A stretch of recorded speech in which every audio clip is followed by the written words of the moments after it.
Anong ibig mong sabihin nasa Amerika na si Rita? Chong, makinig ka sa akin. Pinakita sa akin ni Piper yung litrato ni Rita sa Amerika. At eto pa, sabi niya sa akin, halos 1 buwan na raw siya doon. O baka nga nag-abroad na nga. Chong, imposible yun. Kasama-kasama nga namin si Rita. Nakita ko nga siya nung 1 araw lang eh. Kasama mo si Ma'am Rita? Ha? Hello? Hello, Paeng. Chong. Paeng, anong ibig mong sabihin kasama mo si Ma'am Rita? Nasa stage siya nag-retire. Hindi. Makinig ka sa akin. Imposibleng nasa Amerika si Rita. Kasama namin siya eh. Kahit tanong mo pa yung mga bata.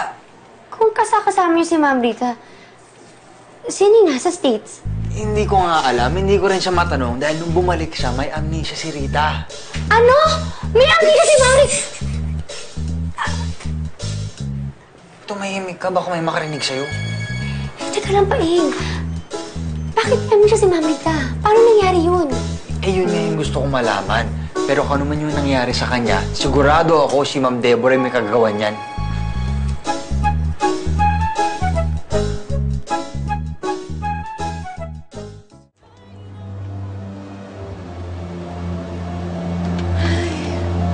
Nasaan na kaya si Paeng?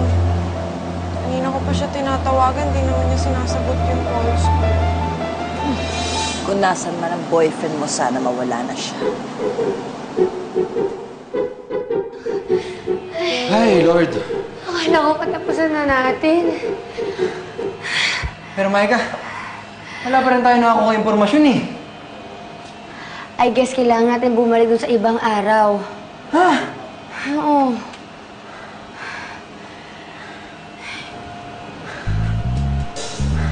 Maika?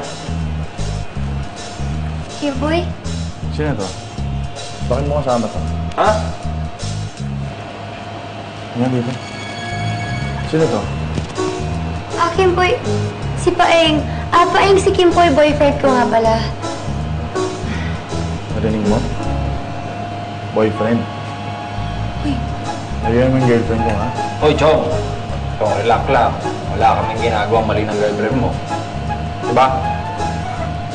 Uy, ano ka ba? Siguraduhin mo lang, ha? Wala.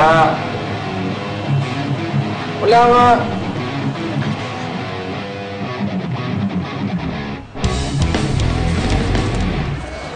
Sino ba talaga yung lalaki na yan?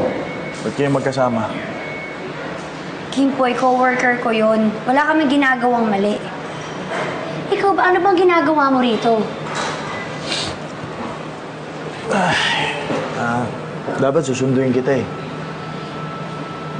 Tanggal ako sa trabaho eh. Bakit ka naman tanggal sa trabaho mo? Wala, hindi. Ano lang ako na...